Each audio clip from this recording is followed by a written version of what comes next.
કરે તો આનંદ જ ના થાય ને. જો પોતે પોતાને પ્રકાશિત ના કરે તો આનંદ જ ના થાય ને. આ દીવો છે તે પરને પ્રકાશિત કરી શકે પણ પોતે પોતાને પ્રકાશિત ના કરી શકે, કારણ કે એ જડ છે. ત્યારે આત્મા તેવો નથી. એ તો પોતાને પ્રકાશિત કરે ને બીજાને પણ લાભ આપે. પ્રશ્ન કરતા: સૂર્ય નારાયણ પ્રકાશ આપે છે, એ પોતાને આપે છે કે બીજા જીવોને આપે છે? એ પ્રકાશ કોને આપે છે?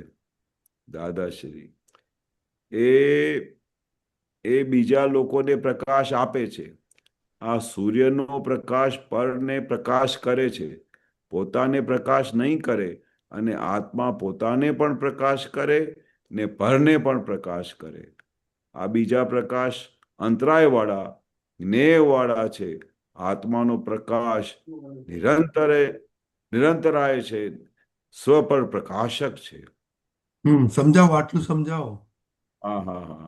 એટલે દાદા શું કહેવા માંગે છે કે આત્મા કેવું છે કે પોતાને બી પ્રકાશ કરે છે ને પરને બી પ્રકાશ કરે છે. પણ બીજી બધી વસ્તુઓમાં કેવું છે કે સૂર્ય કેવું હોય, પરને પ્રકાશ કરે, પોતાને પ્રકાશ ના કરી શકે. પણ આત્મા એક જ એવી વસ્તુ છે કે પોતાને બી પ્રકાશ કરે અને પરને પણ પ્રકાશ કરે. આ બીજા પ્રકાશ અંતરાય વાળા હોય, જ્ઞેય વાળા હોય. આત્માનો પ્રકાશ નિરંતરાય હોય અને કોઈ અંતરાય નથી. સ્વ પર પ્રકાશક છે, એટલે પોતે પ્રકાશ સ્વરૂપ જ છે. અને અને પરને બી પ્રકાશ કરી શકે છે. એટલે કેટલી મોટી વસ્તુ આપણી આત્માની છે, જેની આપણે ઓળખાણ જ નથી હોતી. પણ દાદાના કૃપાથી જે આખી ઓળખાણ પડે છે ત્યારે ખબર પડે કે ઓ, મારે આજે કેવો આત્મા પ્રાપ્ત થયો છે. પોતાને તો પ્રકાશ કરે છે પણ પરને બી પ્રકાશ કરે છે. એટલે આગળ વાંચો. જ્ઞાન પોતે જ્ઞાન સ્વરૂપ છે અને પૂતગલમાં પણ જ્ઞાન સ્વરૂપે આખું સંસાર ચાલી રહ્યું છે, એમ કેવાય ને? હા. આગળ આપ સ્વ વધારે ફોડ પાડલો છો, આ વાંચો ને આપ. આપ સ્વ પર પ્રકાશિત કહો છો તો પોતા ઉપર કેવી રીતે પ્રકાશ ફેંકાય? દાદાશ્રી પોતે પોતાને જાણે, પોતાના બધા જ ગુણધર્મોને જાણે કે પોતે કેવો છે અને કેવો નહીં. પોતાની અનંત શક્તિને જાણે અને બીજાને જાણે. એટલે આ નાશવંત ચીજોને જાણે, પેકિંગને જાણે અને પોતાને જાણે. એટલે મારું અગુરુ લઘુપણું જે છે એ બધાને પણ હું જાણી શકું છું. પોતાના બધા જ ગુણોને જાણે, પોતાની અનંત શક્તિને જાણે. એટલે આ કેવી ગજબની વસ્તુ છે.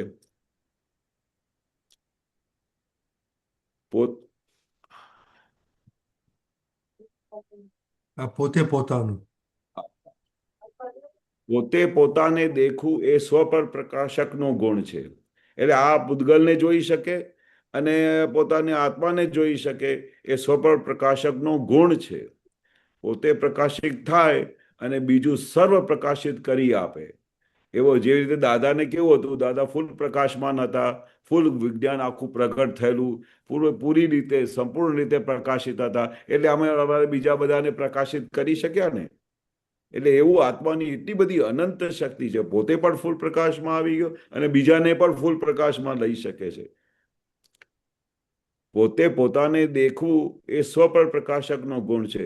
પોતે પ્રકાશિત થાય અને બીજું સર્વ પ્રકાશિત કરી આપે, બધાને સર્વ રીતે પ્રકાશિત કરી આપે. એવા પોતાનામાં બંને ગુણો છે. એટલે બધું જાણી શકે, બધું જોઈ શકે એવો ચેતન ઉપયોગ વાળો છે. વાહ. અમીબેન, આવી ગયું ને તમારા આન્સર? હા, એટલે પોતે અનંત ગુણ, અનંત દર્શન વાળો છે, અનંત જ્ઞાન વાળો છે, એટલે પોતાનું ગુણ ધર્મ પણ પોતે જાણી શકે છે. અને આ પૂતગલના પણ બધા ગુણોને જોઈ શકે છે અને જાણી શકે છે. હા. નાશવંત ચીજ ને, પેકિંગ ને, હા અગુરુ હા, લઘુ એને પણ બધું. જાણી શકે છે. હા, અને પોતાના ગુણધર્મ ને બી સમજી શકે છે. આ કેટલી મોટી આત્માની દાદા એક્સપ્લેન કરી છે કે કેટલી બધી અનંત શક્તિઓ છે.